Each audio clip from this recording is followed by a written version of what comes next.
ou l'enseignement de Hermès Trismégiste, première fois que je le canalise sur la chaîne d'ailleurs, est d'une importance capitale.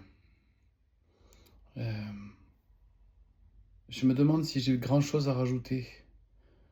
Nous sommes dans une société de la superficialité, la superficie, et la majorité des contes racontés dans la modernité semblent effectivement manquer de profondeur, ou alors simplement d'une moralité.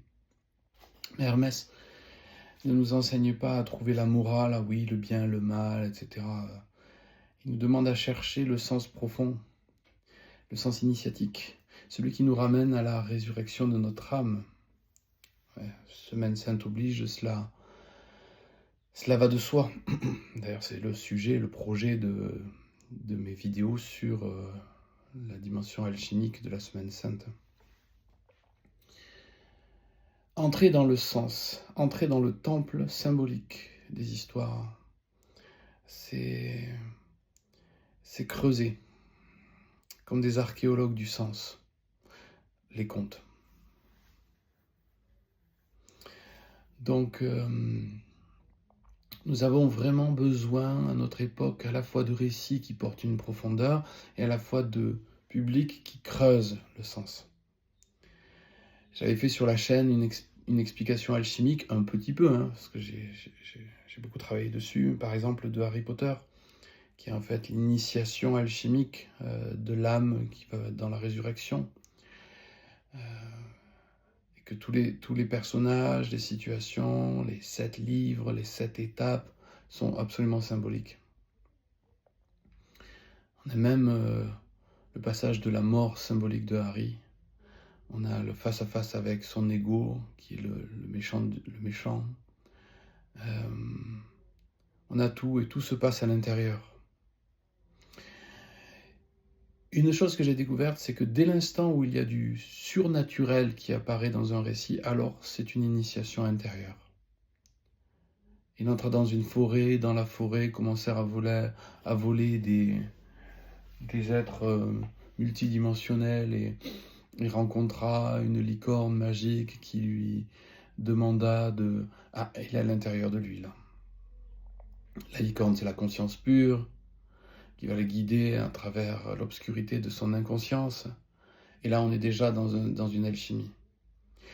Et donc, les Grecs avaient ce mot qui est magnifique, qui est catharsis, qui est la résonance avec le miroir d'un mythe ou d'une légende qui nous fait évoluer. Ça a une résonance dans notre profondeur, ça vient nous creuser dans notre profondeur, vous voyez. Et donc, il y a ce phénomène catharsique qui apparaît à peu près dans toutes les histoires qu'on peut raconter, en vérité. Mais il faut un œil, il faut les yeux pour voir. Il faut l'œil du cœur qui est ouvert pour comprendre. Vous voyez ? Donc, voir dans Harry Potter autre chose qu'une histoire de sorciers qui font bim bim bam boum comme ça. Voir dans Matrix autre chose qu'un personnage. Bon, déjà, Matrix, par exemple, est quand même la gnose suinte, j'ai envie de dire, au travers du récit. Il est difficile de ne pas voir une infinité de symboles qui sont là pour nous réveiller. Cela a été écrit avec comme une architecture de profondeur, justement. Comme Harry Potter, comme le Seigneur des Anneaux aussi. Chacun va y voir, comme dans les temples sacrés, va y voir un sens qui correspond à son état de conscience. Et c'est un cadeau qu'on se fait de ne pas être juste passif à regarder le film ou la série qui défile juste devant pour prendre des vacances de notre propre vie, mais vraiment de chercher le sens, d'être actif, de sentir certainement, mais de voir la danse des symboles, d'essayer de voir l'alchimie qui est en train d'opérer. Il y aurait tellement à dire sur tellement de choses.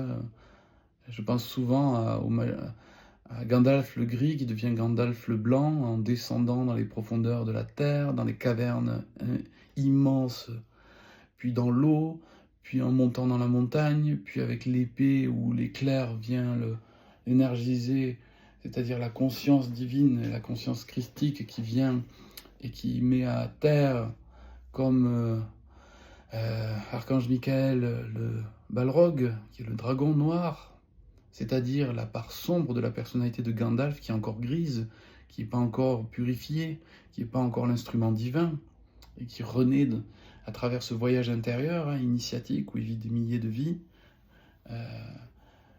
Il renaît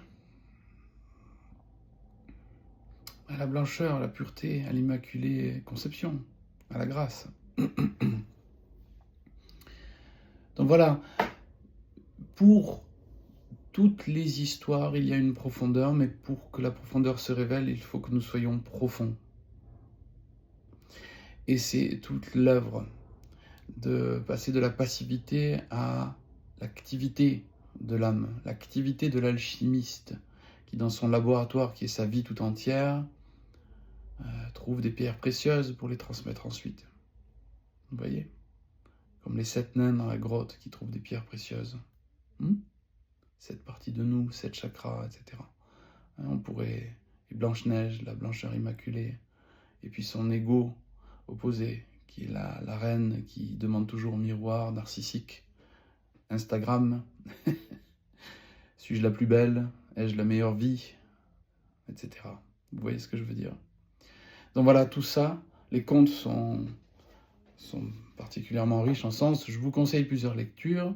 Bruno Bettelheim, Le sens des contes pour enfants. Je ne sais plus si c'est le titre exact, mais c'est ça en tout cas. C'est autour de ça, vous trouverez très facilement. Femme qui court avec les loups de Pincola Estés sur les archétypes du féminin, du sauvage au sacré. Sauvage étant sacré, évidemment. Le travaux de Joseph Campbell, le héros aux 1001 visages, où il se propose de trouver l'archétype général directeur de tous les contes et légendes, immense. En travail herméneutique sublime, tous les livres d'Annick de Souzenel sur les enseignements de la Bible, Ancien et Nouveau Testament. Voilà, déjà avec ça, si vous plongez à l'intérieur, la symbolique du corps humain par exemple, là vous allez trouver des pépites. Le travail de Corbin aussi, sur l'initiation soufie entre autres, et le sens profond. Oh, il y a tellement de choses à voir. Voilà, déjà, rien qu'avec ça, vous aurez déjà des plongées herméneutiques. Si, dans votre modernité, vous êtes intéressé par Harry Potter, je vous conseille un site formidable sur l'alchimie opérative dans l'œuvre de J.K. Rowling. C'est Harry Potter for Seekers. Et là, vous allez trouver en version française les symboles des 7 chakras, des mutations alchimiques, tout le jeu symbolique extrêmement riche d'Harry Potter, et donc de l'obtention de la pierre philosophale à travers la résurrection de l'âme de lumière. Voilà. Voilà. Je vous souhaite à toutes et à tous un bon vendredi saint, une bonne crucifixion de votre ego sur la croix de l'éternité, afin que renaisse votre âme dans la grâce immaculée. Prenez soin de vous. Merci.